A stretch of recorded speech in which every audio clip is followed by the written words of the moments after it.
අයිබෝවන් අද අපේ පොඩ්කාස්ටෙන් අපි අවධානය යොමු කරන්නේ බුදුදහමේ හදවත බදු නමුත් බොහෝ දෙනෙකුට වටහා ගැනීමට අපහසු ශුන්‍යතාවය කියන ගැඹුරු ඉගැන්වීම ගැනයි. අපේ සාමාන්‍ය ජීවිතය දෙස බැලුවොත් එය බොහෝ විට සංකීර්ණත්වයෙන් මානසික ආතතීන් සහ වැරදි වැටහීම් වලින් පිරී පවතිනවා. අපි ලෝකයේ දකින්නේ සහ අප දෙසම බලන්නේ විනිශ්චයන්, ඇලීම් සහ විවිධ උපකල්පන කියන ස්ථීර හරහායි. නමුත් මේ අවුල් සහගත බව මැද බුදුන් වහන්සේ ව්‍යාකූලත්වයෙන් තොරව ලෝකේ පැහැදිලිව දැකීමට ඉතා ගැඹුරු මගක් පෙන්වා දුන්නා. උන්වහන්සේ වදාලා දකින දෙහි දකින දෙය පමණක් තිබිය යුතුය. ඇසෙන දෙහි ඇසෙන දෙය පමණක් තිබිය යුතුය. දැනෙන දෙහි දැනෙන දෙය පමණක් තිබිය යුතුය. සිතන දෙහි සිතන දෙය පමණක් තිබිය යුතුය කිය. මේ නිකම්ම ප්‍රකාශයක් නෙවේ. මේ අපේ මනස පුහුණු කළ යුතු ආකාරයයි. මේ හරහා අපට පුළුවන් ආශාවන් හෝ ද්වේෂයන් කියන පෙරහන් ෆිල්ටර්ස් නැතුව යථාර්ථය ඍජුව අත්විඳින්න. අද අපි මේ පොඩ්කාස්ට් එක පුරාම සාකච්ඡා කරන්නේ මේ දකින ආකාරය අපේ ජීවිතය සහ මනස දුකෙන් නිදහස් කරන්නේ කොහොමද කියන එකයි. මුලින්ම අපි බලමු මොකද්ද මේ ශුන්‍යතාවය කියන්නේ කියලා. බැලූ බැල්මට මේ වචනේ හරිම ඍණාත්මකයි. හිස් බවක්, කිසිවක් නැති බවක් වගේ දෙයක් තමයි අපට හිතෙන්නේ. නමුත් බුදුදහමේ ශුන්‍යතාවය කියන්නේ ජීවිතේ ප්‍රතික්ෂේප කිරීම නෙවෙයි. ජීවිතයේ ගැඹුරින් තේරුම් ගැනීමයි. ශුන්‍යතාවය කියන්නේ නිබීනවාදය නෙවෙයි. එයින් අදහස් කරන්නේ කිසිවක් පවතින්නේ නැහැ කියන එක නෙවෙයි. ඒ වෙනුවට එයින් හෙළි කරන්නේ සියල්ලේ අන්‍යෝන්‍ය වශයෙන් රඳා පවතින ස්වභාවයක්. බුදුන් වහන්සේ මේ පැහැදිලි කරන්න රථයක උපමාව ගත්තා.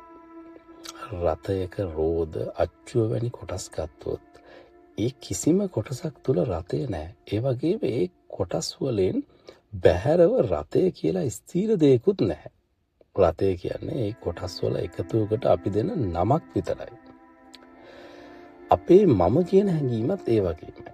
අපේ සිතුවිලි, හැඟීම්, මතකයන්, ශරීරය කියන කොටස් తాවකාලිකව එකතු වුණාම අපි ඒකට මම කියලා කියනවා. නමුත් ඒ ඇතුළත වෙනස් නොවන ස්ථීර හරයක් නැහැ. සාගරයේ රළක් ගැන හිතන්න. රළ පවතින්නේ ජලය, සුළඟ සහ පරිසරයේ තත්ත්වයන් නිසායි. රළට සාගරයෙන් වෙන්ව තනිව පවතින්න බෑ. අන්න ඒ වගේ තමයි මේ ලෝකයේ අප දකින, අල්ලන සහ අත්විඳින හැම දෙයක්ම පවතින්නේ ගණන් කළ නොහැකි හේතු සහ තත්ත්වයන් නිසායි. මේක තේරුම් ගැනීමෙන් අපට ලැබෙන්නේ මහා නිදහසක්. ශුන්‍යතාවයේ තේරුම් ගන්න නම් අපි පටිච්ච සමුප්පාදේ හෙවත් ඩිපෙන්ඩන්ට් ඔරිජිනේෂන් ගැන දැනගත යුතුයි. බුදුන් වහන්සේ වදාලා යමක් ඇති කල්ලි යමක් වෙයි. යමක් හට ගැනීමෙන් යමක් හටගනී.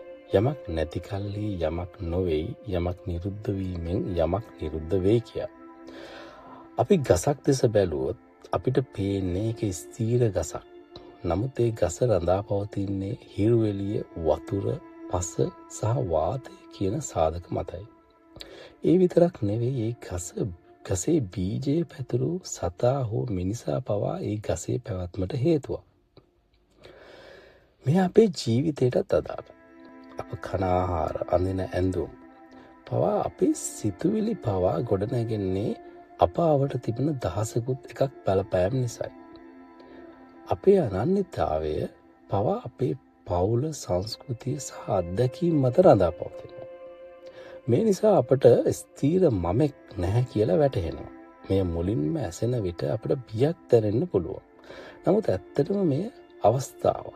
මොකද අපේ මම කියන දේ ස්ථීර නැත්නම් අපට අපේ පැරණි වැරදි පුරුදු වලින් මිදී අලුත් කෙනෙක් වෙන්න, වර්ධනය වෙන්න පුළුවන්. ශ්‍රේෂ්ඨ දාර්ශනිකයෙකු වන නාගාර්ජුනතුමා පැවසුවේ දේවල් වලට ස්වභාවික පැවැත්මක් ඇත්තේ නැත. ඒවා පවතින්නේ එකිනෙකා මත රඳා පවතින බැවින් පමණි කියයි.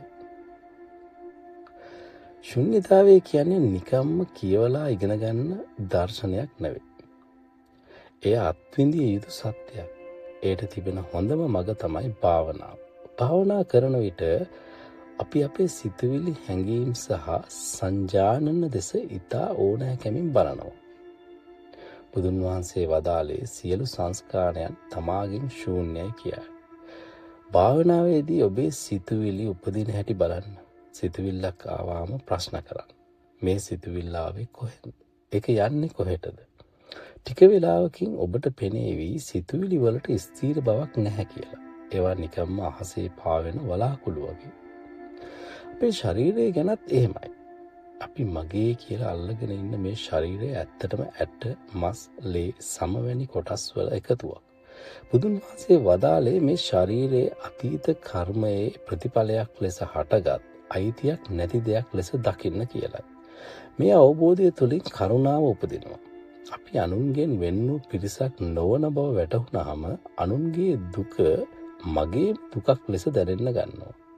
දලයි ලාමාතුමා පවසන පරිදි ප්‍රඥාවෙන් ශුන්‍යතාවයත් කරුණාවෙන් අන් අයවත් තේරුම් ගන්නා විට ඒ දෙක කුරුල්ලෙකුගේ පියාපත් දෙකක් වගේ අපව විමුක්තිය කරා රැගෙන යනවා.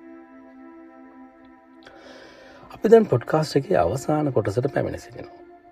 මහායාන බුදුදහමේ එන හෘද සූත්‍රය, හාට් සූත්‍ර ඉතා ප්‍රසිද්ධ කියමනක් තියෙනවා. රූපය ශුන්‍යතාවයයි, ශුන්‍යතාවයම රූපයයි කිය. මේන් අදහස් කරන්නේ භෞතික ලෝකය පවතින්නේ මේ ස්ථීර හරයක් නොමැති නිසායි. අපේ ජීවිතයේ ප්‍රශ්නවලට මුහුණ දීමේදී මේ ශුන්‍යතාවයේ අවබෝධය මහා බලයක්. උදාහරණයක් ලෙස කවුරුත් අපට බැන්නොත් ඒ බැනීමත් හේතුඵල ජාලයක ප්‍රතිඵලයක් ලෙස දකින්න අපට පුළුවන්. ඔහුගේ කෝපය ඔහුගේ අතීතය සහ මගේ ක්‍රියාවන් එකට බලපානවා. එතකොට අපට ඒක පෞද්ගලික වර්ගන දුක් වෙන්න අවශ්‍ය නැහැ. අවසාන වශයෙන් ශුන්‍යතාවය කියන්නේ මරණයට තියෙන බිය නැති කරන මගයි. ස්ථීර මමෙක් නැතිනම් මරණය කියන්නේ කෙලවරක් නෙවෙයි. ඒ හුදෙක් හේතුඵල ගලා යාමක තවත් එක් වෙනසක් පමණයි. බුදුන් වහන්සේ මේ සඳහා නෙළුම් මලක උපමාව පාවිච්චි කළා. නෙළුම් මල මඩේ හැදුනත් මඩ තැවරෙන්නේ නැහැ. අන්න ඒ වගේ අපටත් පුළුවන් මේ ලෝකේ ජීවත් වෙමින් ඒ සියලු අභියෝගවලට මුහුණ දෙමින් කිසිවකටත් නොඇලී නිදහසේ ජීවත් වෙන්න. අද අපි සාකච්ඡා කළ මේ ශුන්‍යතය අවබෝධය ඔබේ ජීවිතයට සාමය, කරුණාව සහ සැබෑ නිදහස උදා කර දේවා කියලා මම ප්‍රාර්ථනා කරනවා. සවන් දුන් ඔබ සැමට ස්තුතියි.